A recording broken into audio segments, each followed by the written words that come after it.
जय हिंद दोस्तों। तो आर्मी अग्निवीर परीक्षा 2025 का ये सेट 2 है।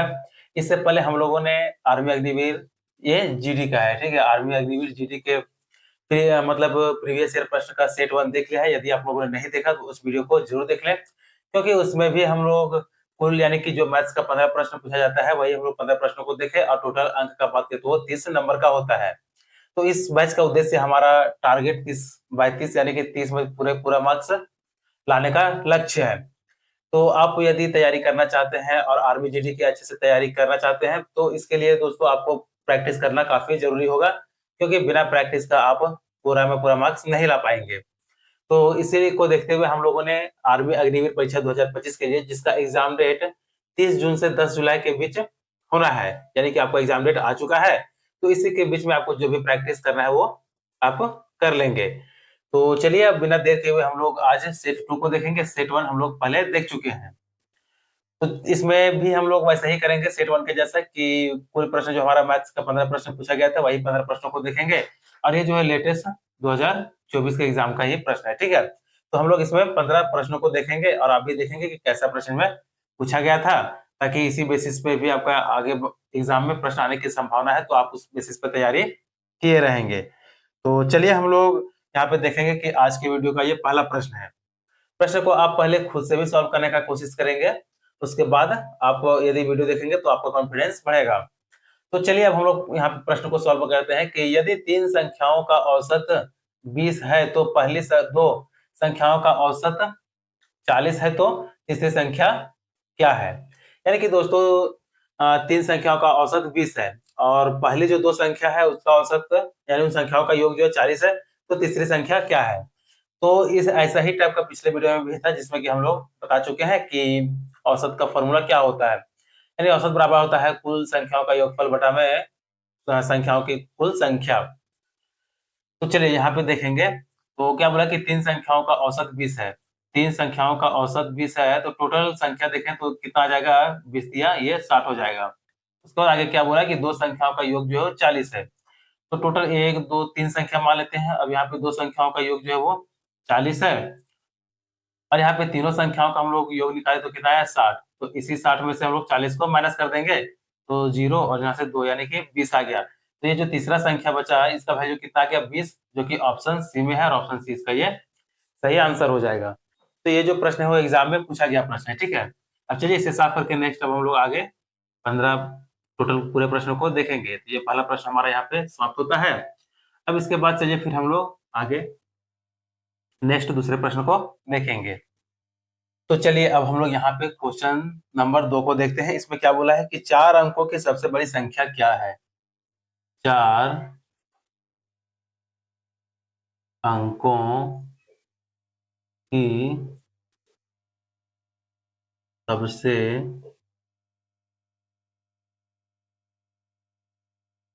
बड़ी संख्या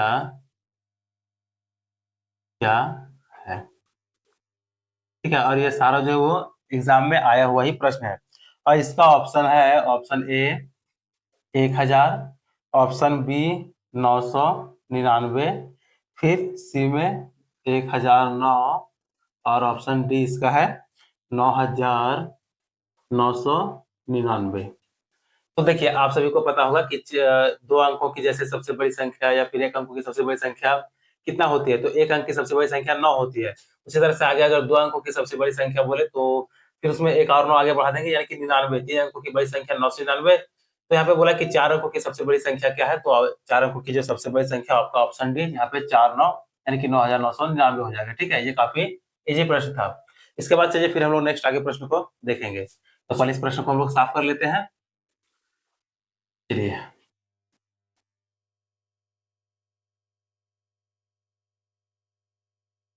तो चलिए अब हम लोग यहाँ पे तीसरे प्रश्न को देखते हैं। तो तीसरा प्रश्न में क्या बोला है, यहाँ पे तीसरा प्रश्न है कि हल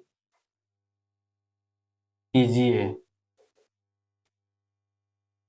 ठीक है, इतना दिया। और इसमें प्रश्न में लिखा है कि 9.72 गुना 10 बराबर क्वेश्चन मार्क। इसका भी चाहिए हम लोग ऑप्शन देखते हैं। तो इसका ऑप्शन है 90.1, ऑप्शन बी इसका है 92.3, फिर ऑप्शन सी देखे तो ऑप्शन सी 91.1 है और ऑप्शन डी 97.2 है। तो अब आपको बताना है कि ये जो प्रश्न है 9.72 गुना 10, इसको अगर हम लोग सॉल्व करेंगे तो इन चारों ऑप्शन में से कौन सा इसका आंसर आएगा। तो देखिए आप सभी को पता है होगा कि 9.72 को यदि हम लोग 10 के साथ में गुना करते हैं तो ये जो दशमलव वो आगे खिसक करके यहाँ पे आ जाएगा, ठीक है, यानी कि ये 97.2 हो जाएगा, जो कि ऑप्शन डी में है और ऑप्शन डी इसका ये सही आंसर हो जाएगा। तो यहाँ तक हम लोग 3 प्रश्नों को देखें और प्रश्न आपको कैसे लग रहे हैं आप जरूर बताएंगे और इनमें से कितने प्रश्नों को आप मुझसे सॉल्व कर पा रहे हैं, क्योंकि प्रश्न काफी इजी पूछे जाते हैं, ठीक है। तो नेक्स्ट आगे भी एग्जाम में ऐसे ही प्रश्न पूछे जाएंगे। इसके बाद चलिए फिर नेक्स्ट आगे हम लोग देखते हैं तो इसमें क्या बोला है, और यहाँ पे हमारा चौथा प्रश्न हो जाएगा। इसमें क्या बोला है कि 30 किलोमीटर प्रति घंटा की गति से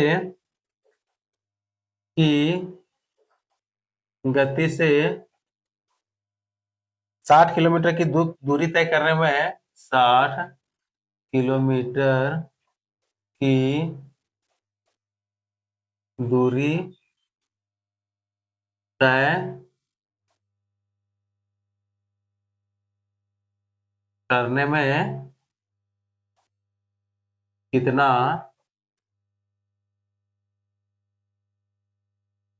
समय लगेगा।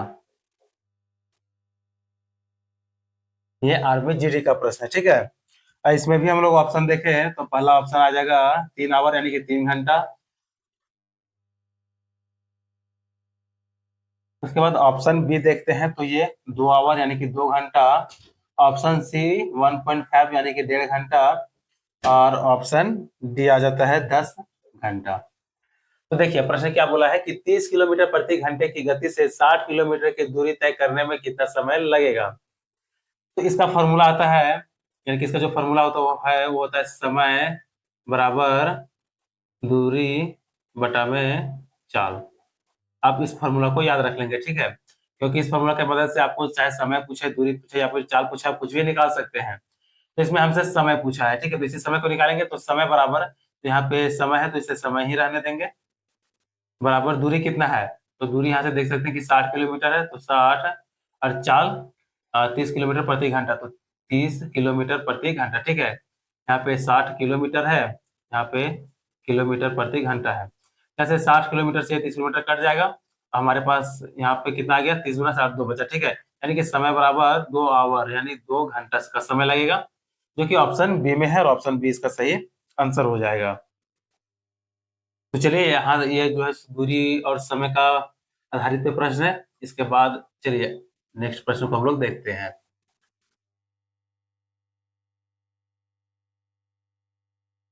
तो चलिए अब हम लोग पांचवें प्रश्न को और बढ़ते हैं और पांचवें प्रश्न में देखते हैं कि इसमें क्या प्रश्न पूछा है, इसे कैसे सॉल्व करना था। बोला कि यदि आयत का परिमाप, ठीक है, क्या कहना है कि यदि आयत का परिमाप 3.2 मीटर 3.2 मीटर और चौड़ाई 60 सेंटीमीटर है और चौड़ाई 60 सेंटीमीटर है, तो आयत की लंबाई क्या है। तो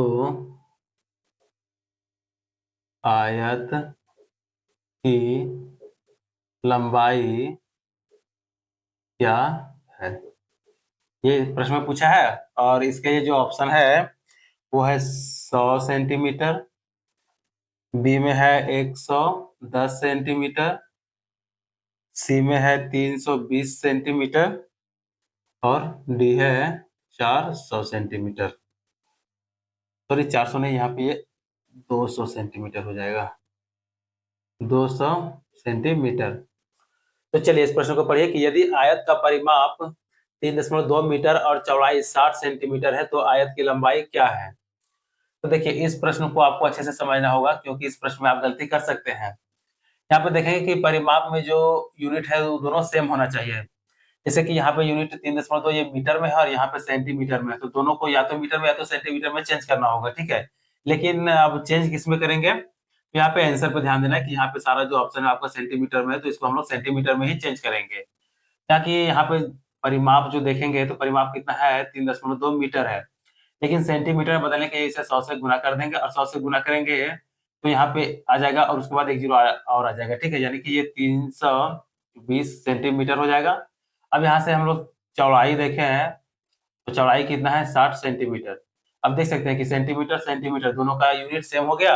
अब इससे हम लोग इसका लंबाई निकाल सकते हैं। तो आयत का परिमाप अगर पूछता है, यहाँ पे हम लोग निकालते हैं कि आयत का परिमाप बराबर फॉर्मूला होता है कि 2 × L + B, यानी कि 2 गुना लंबाई प्लस चौड़ाई। तो आगे सॉल्व करेंगे, 2 गुना लंबाई, तो लंबाई ही हम लोग को निकालना है, नहीं पता तो L प्लस B, चौड़ाई कितना है, 60 सेंटीमीटर। और आयत का परिमाप देखेंगे कि आयत का परिमाप 320 सेंटीमीटर दे दिया, तो यहाँ ये हो जाएगा 320 सेंटीमीटर, ठीक है। अब इसे आगे सोल्व करेंगे तो ये आ जाएगा 320 बराबर में 2L प्लस 60 गुना 120। अब चलिए 320 में इधर 120 को घटाएंगे तो ये आ जाएगा 200, और बराबर ये 2L। अब यहाँ से हम लोग अगर L का वैल्यू निकाले हैं तो L बराबर कितना आ जाएगा, 200 बटा में 2, काटेंगे तो कितना आ गया, 100 सेंटीमीटर। यानी कि लंबाई हमसे पूछा है और लंबाई इसका कितना निकल गया, 100 सेंटीमीटर, जो कि ऑप्शन ए में है, और ऑप्शन ए इसका सही आंसर हो जाएगा। तो ठीक है, ऐसे ये जो है मेंसुरेशन का इम्पोर्टेंट सवाल है, ठीक है। इस ऐसे सवाल को आप लोग देख लेंगे, क्योंकि इसमें देख सकते हैं कि आपको फॉर्मूला का जानना जरूरी है, और किस तरह से निकाल सकते हैं ये भी सीखना काफी जरूरी था। इसके बाद चलिए फिर हम लोग नेक्स्ट प्रश्न को देखते हैं। तो यहाँ तक हम लोगों ने 5 प्रश्नों को देख लिए, जो कि सारे इंपॉर्टेंट प्रश्न ही है, क्योंकि एग्जाम में आए हैं तो सारे इंपॉर्टेंट ही होंगे। इसके बाद चलिए फिर नेक्स्ट प्रश्न को हम लोग देखते हैं। तो नेक्स्ट हमारा आ जाता है यहाँ पे 6ठा नंबर का प्रश्न, ठीक है। इसमें क्या बोला कि 30% का दशमलव रूप क्या है, 30% का दशमलव रूप क्या है। इसका ऑप्शन अगर हम लोग देखें, इसका ऑप्शन है 1.3, बी है 10.3, सी में देखें तो ये 0.003, और डी 0.3, ठीक है। तो इसे हम लोग सॉल्व कैसे करेंगे, तो सबसे पहले यहाँ पे हम लोग 30% को लिखते हैं कि 30 ये प्रतिशत है, ठीक है। तो इसे हम लोग आगे सॉल्व करेंगे तो ये कितना आ जाएगा, 30 बटा में 100, 30 बटा में 100 आ गया, क्योंकि इस प्रतिशत के बदले में 100 आता है। तो यहाँ से एक जीरो से एक जीरो ये कट गया, अब आ गया ये कितना, 3/10। अब 3/10 आ गया, अब 3 को हम लोग यदि 10 से भाग देते हैं तो कितना आ जाएगा, 0.3 आ जाएगा। और अब आप यदि इसे भाग देना चाहते हैं तब भी देख सकते हैं कि ये 3 है, इसे हम लोग यहाँ पे 10 से भाग कर रहे हैं, तो एक बार में तो जाएगा नहीं, तो इसके लिए हम लोग को पे यहाँ पे जीरो बैठाना पड़ेगा, यानी कि पॉइंट देकर के जीरो बैठा सकते हैं। 0 पॉइंट यहाँ पे जीरो आ गया, ठीक है। 10 या 30 आप किसी भी तरह से सॉल्व करेंगे तो इसका आंसर कितना आ गया, 0.3, जो कि ऑप्शन डी में है, और ऑप्शन डी इसका सही आंसर हो जाएगा। तो चलिए इस प्रश्न को साफ करते हैं, उसके बाद फिर हम लोग आगे नेक्स्ट प्रश्न को देखेंगे।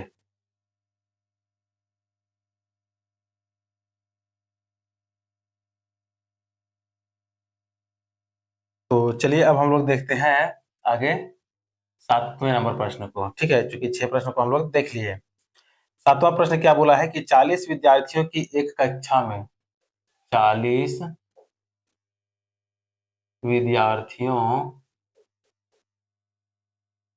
की एक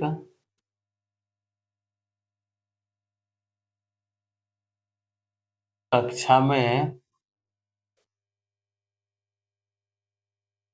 यदि 40% विद्यार्थी उत्तीर्ण होते हैं, यदि 40% विद्यार्थी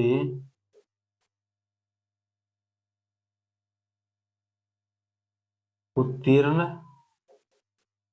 होते हैं तो अनुत्तीर्ण होने वाले विद्यार्थियों की संख्या कितनी है। तो अनुत्तीर्ण होने वाले विद्यार्थियों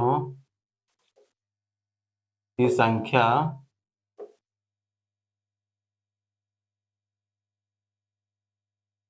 कितनी है, ये प्रश्न में पूछा है, ठीक है। और इसका जो ऑप्शन दिया है, तो ऑप्शन ए में है 26, बी है 32, सी 24 और डी है 18। तो देख सकते हैं कि प्रश्न में क्या बोला है कि 40 विद्यार्थियों की एक कक्षा में यदि 40% विद्यार्थी उत्तीर्ण होते हैं तो अनुत्तीर्ण होने वाले विद्यार्थियों की संख्या ज्ञात कीजिए। तो ये जो 40 विद्यार्थी है, ठीक है, 40 विद्यार्थी टोटल कितना है, ये 100% होगा, यानी कि जब भी होगा तो अपने आप में पूरा, यानी कि 100% होगा। तो इसी में क्या बोला है कि 40% विद्यार्थी जो उत्तीर्ण हुआ है, इसमें हम लोग बांटेंगे 40% यदि उत्तीर्ण हुआ है तो फेल कितना प्रतिशत हुआ है, 60%, और 60% ये क्या हुआ है, फेल हो गया है। तो हमसे बोला है कि संख्या में कितने विद्यार्थी जो है वो फेल हुए हैं। तो हम लोग को यही करना है कि 40 का 60% निकाल देना है। तो 40 गुना 60 भागा में 100, 2 जीरो से ये 2 जीरो कट गया, 6 चक 24, यानी कि रेशियो में हम लोग देखें तो 60% विद्यार्थी फेल हुए हैं, और अगर विद्यार्थियों की संख्या में हम लोग देखें कुल, तो वो 24 विद्यार्थी फेल हुए हैं, जो कि ऑप्शन सी में है, और ऑप्शन सी फिर इसका सही आंसर हो जाएगा, ठीक है। तो देख सकते हैं कि यह परसेंटेज का सवाल है, और यदि इसमें किसी को डाउट रहता है तो भी आप हमें कमेंट जरूर करेंगे। और यदि अच्छे से समझ में आ गया तो चलिए फिर हम लोग आगे नेक्स्ट प्रश्न की ओर बढ़ते हैं। नेक्स्ट प्रश्न हमारा 8वां नंबर का होगा, ठीक है। तो चलिए आगे हम लोग 8वां प्रश्न को देखते हैं।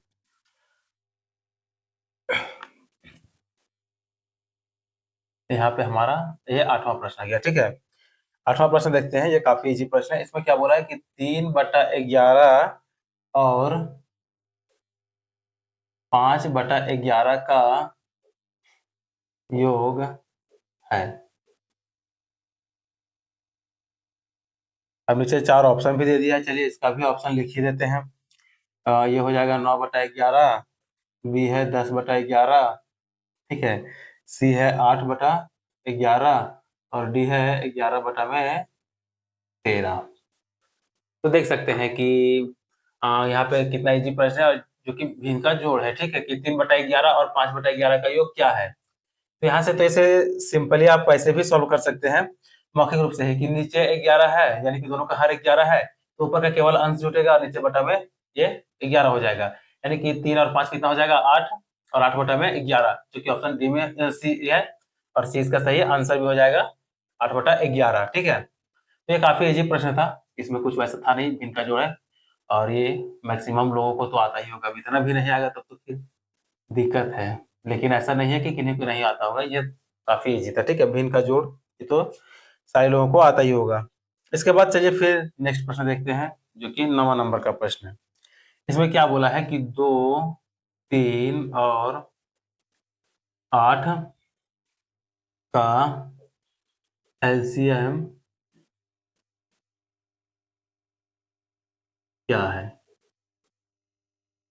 और जिसका ऑप्शन है 16, बी 24, डी 12, सी सी 12 और डी ये 32। तो अब देख सकते हैं कि 2, 3 और 8 का एलसीएम निकालना है, ठीक है। एलसीएम यानी कि लिस्ट कॉमन मल्टीप्लायर होता है, कि छोटा से छोटा ऐसा संख्या जो 2, 3 और 8 दोनों से कट जाए। तो हम लोग ऐसे ही नंबर ढूंढेंगे। अब हम लोग इसका चाहे तो एलसीएम भी निकाल सकते हैं, या तो फिर आप इसे मौखिक रूप से भी कर सकते हैं। तो इसमें देखेंगे कि कौन सा ऐसा छोटा संख्या है जो कि इन तीनों से कट रहा है। तो पहला हम लोग देखते हैं 16। तो 2 से 16 कट जा रहा है, लेकिन 3 से नहीं कट रहा है, तो ये नहीं होगा। आगे देखते हैं 24, तो 2 से 12 बार में कट जाएगा, 3 से 8 बार में, 8 से 3 बार में, ये हो सकता है। बाकी और भी चेक करेंगे, क्योंकि हमको छोटा संख्या चाहिए, अगर इससे छोटा संख्या मिल जाता है तो वही हमारा आंसर होगा। यहाँ पे हमारा एक छोटा संख्या केवल 12 बचता है, ठीक है। 12 2 से कट जा रहा है, 3 से भी कट जा रहा है, लेकिन ये 8 से नहीं कट रहा है, तो ये हमारा आंसर नहीं होगा। और 32 तो 24 से बड़ा ही है, ठीक है, तो वो तो ऐसे भी नहीं होगा। तो हमारा एक ही ऑप्शन बचता है, कौन, ऑप्शन बी जो 24, और यही इसका आंसर भी हो जाएगा, ठीक है। तो देख सकते हैं कि इसमें इतने इजी इजी भी प्रश्न पूछे जाते हैं, और सारे शिफ्ट में लगभग ऐसे ही प्रश्न पूछे गए थे। तो हम लोग सारे प्रश्नों को देखेंगे, प्रत्येक शिफ्ट को। आज तो ये सेट 2 है, बाकी हम लोग का आगे सेट आते रहेगा, ठीक है। यहाँ पे अब हम लोग 10वें प्रश्न को देखते हैं। 10वें प्रश्न में क्या बोला कि यदि किसी त्रिभुज के अंतः कोणों के बीच, यदि किसी त्रिभुज के अंतः कोनों के बीच का अनुपात, अंतः कोनों के बीच का अनुपात 1:2:2 है, तो उसके सभी कोनों की माप क्या होगी? तो उसके सभी कोनों की माप क्या होगी? ये प्रश्न है, ठीक है। और जिसका ऑप्शन देखें तो ऑप्शन ए में है, फिर यहाँ पे लिखते हैं। तो चलिए इसका ऑप्शन यहाँ से हम लोग लिखते हैं। ऑप्शन में क्या बोला है कि 30, 60, 90, 30 डिग्री, 60 डिग्री और 90 डिग्री। ऑप्शन बी में क्या है? 45 डिग्री, 45 डिग्री और 90 डिग्री। सी में है 36 डिग्री, 72 डिग्री, 72 डिग्री। और ऑप्शन डी है 40 डिग्री, 70 डिग्री और 70 डिग्री। ठीक है, तो चलिए यह भी अच्छा ही प्रश्न है, ऐसे प्रश्नों को भी आप देख लेंगे। इसमें क्या बोला है कि यदि किसी त्रिभुज के अंतः कोनों के बीच का अनुपात 1:2:2 है, तो उसके सभी कोनों की माप क्या होगी?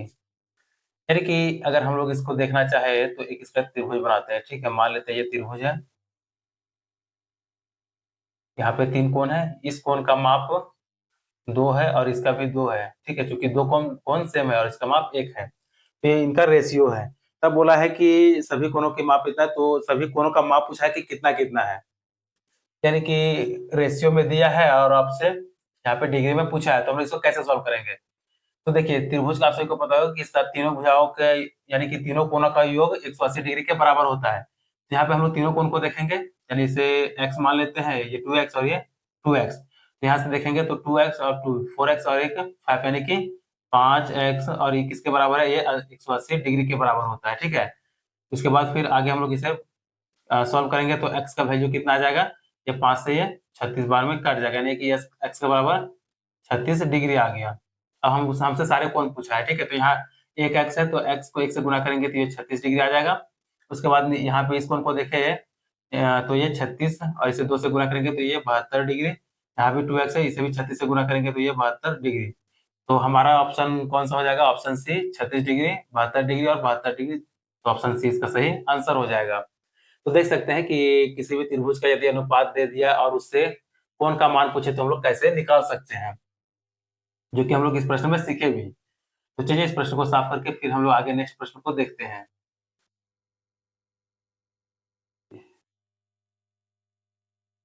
तो चलिए हम लोग यहाँ तक 10 प्रश्नों को देख लिए, अब हम लोग 11वें प्रश्न को देखते हैं। ठीक है, प्रश्न संख्या 11। इसमें क्या बोला है कि 4 संख्याओं का योग क्या होगा यदि उनका औसत 15 है? 4 संख्याओं का योग क्या होगा यदि उनका औसत 15 है? उनका औसत 15 है। इसका भी ऑप्शन देते हैं। ठीक है, 30, बी 60, सी 80 और डी 90। तो चलिए यहाँ पे क्या बोला कि 4 संख्याओं का योग क्या होगा यदि उनका औसत 15 है? तो औसत का फॉर्मूला क्या होता है? संख्याओं का टोटल जोड़ और बटा में कुल संख्या। ठीक है, तो हम लोग यहाँ पे एवरेज बराबर सम ऑफ टोटल नंबर बटा में टोटल नंबर। ठीक है, तो यहाँ पे हम लोग देखेंगे तो एवरेज यहाँ पे औसत दे दिया, तो औसत 15 दिया, यहाँ पे हम लोग 15 बैठा देते हैं। सम ऑफ टोटल नंबर, तो सच्चा संख्याओं का योग पूछा, तो यहाँ पे ऊपर का x मान लेते हैं, इसे x ही रहने देते हैं, और टोटल नंबर कितना है 4 संख्या, तो यहाँ इसे हम लोग 4 कर देंगे। अब इस x का वैल्यू चाहिए, तो x को आगे सॉल्व करेंगे तो ये कितना आ जाएगा, इसको तिरछा गुणा करेंगे तो 15 चौके 60, यानी कि x बराबर कितना आ गया 60 है, जो कि हमसे यही पूछा भी है, और जो ऑप्शन बी में है, तो ऑप्शन बी इसका ये सही आंसर 60 हो जाएगा। इसके बाद चलिए फिर हम लोग आगे नेक्स्ट प्रश्न को देखते हैं।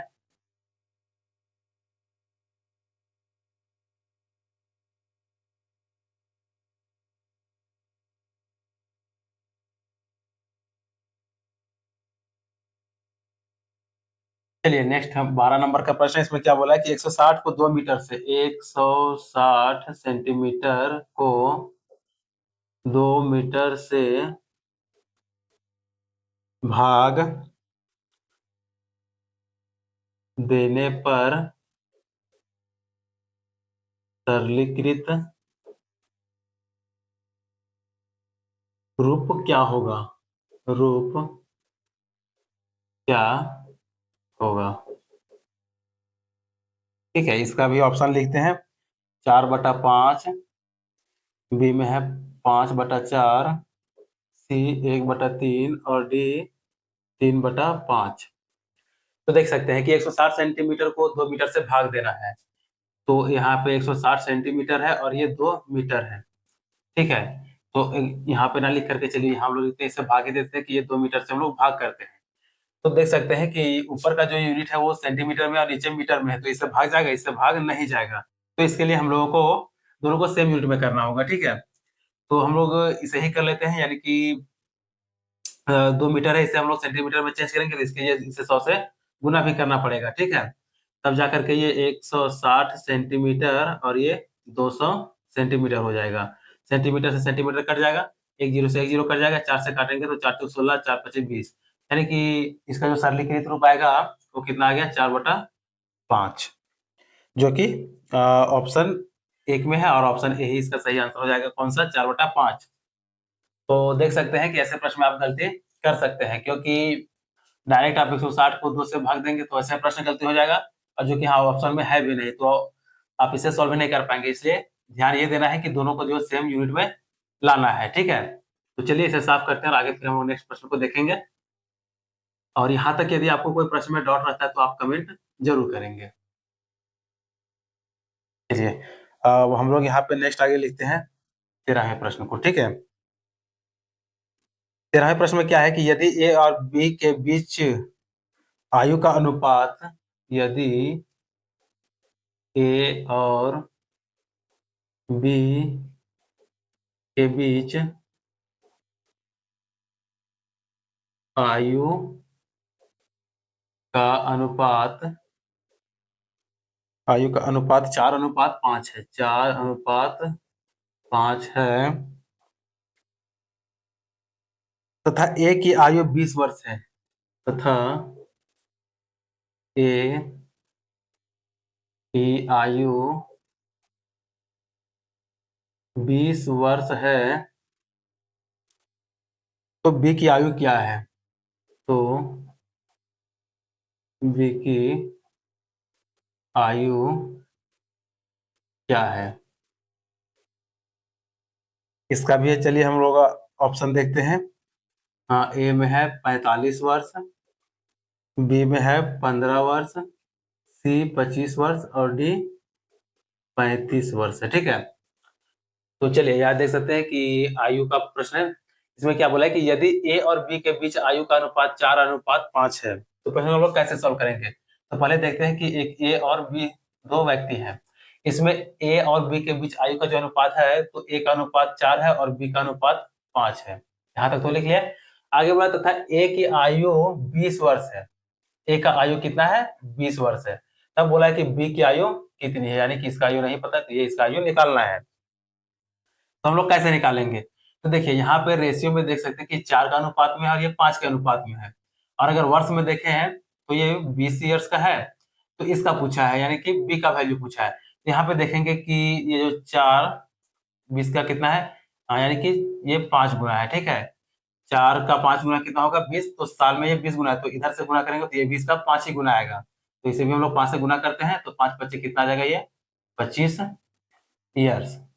तो बी की जो आयु है वो कितना हो जाएगा, 25 ईयर्स यानी 25 साल, जो कि ऑप्शन सी है और ऑप्शन सी इसका सही आंसर हो जाएगा।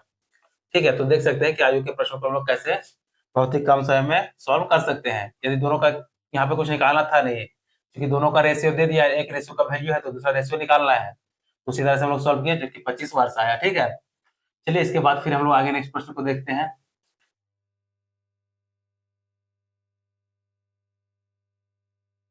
चलिए नेक्स्ट प्रश्न जो है वो थोड़ा लंबा है। ठीक है, इसे भी हम लोग लिखते हैं।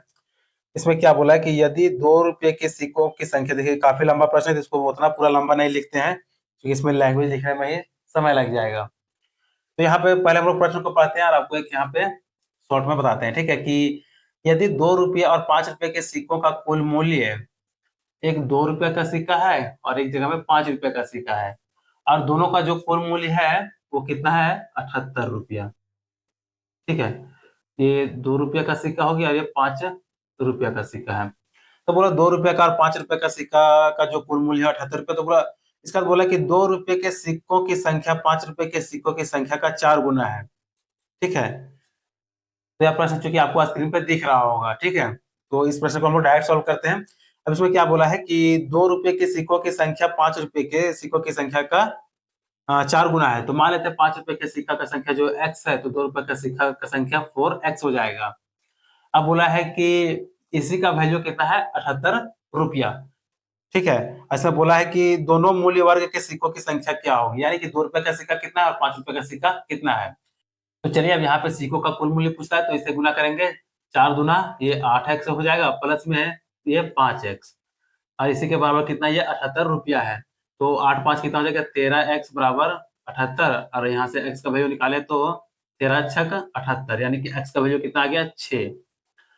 तो अब हमसे बोला है कि दोनों सिक्कों का जो है वो संख्या कितना कितना है। तो यहाँ पे हम लोग x से गुना कर देंगे, यानी कि यहाँ पे गुना करेंगे तो 2 रुपए का जो सिक्का है वो कितना है, 4x।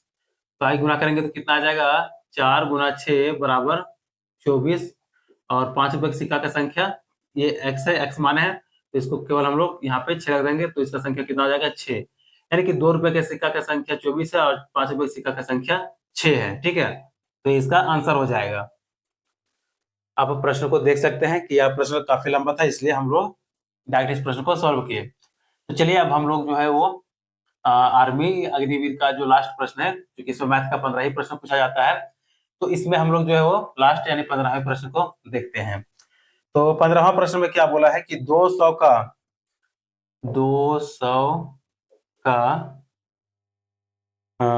25% क्या है, और इसका जो ऑप्शन है वो हो जाएगा 25, ऑप्शन बी 50, सी 100 और डी 150।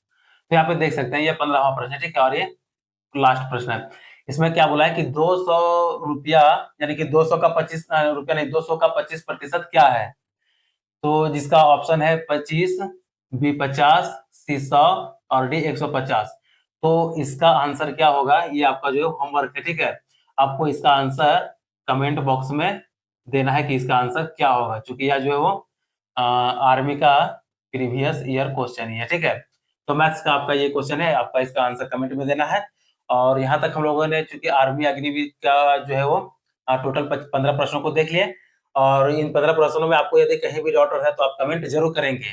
तो आज का ये वीडियो आप लोगों को कैसा लगा आप हमें जरूर बताएंगे, और आगे के सेट के लिए आप चैनल को जरूर सब्सक्राइब कर लेंगे और वीडियो को हो सके तो दोस्तों में शेयर भी कर देंगे। चलिए मिलते हैं नेक्स्ट वीडियो में, तब तक के लिए जय हिंद।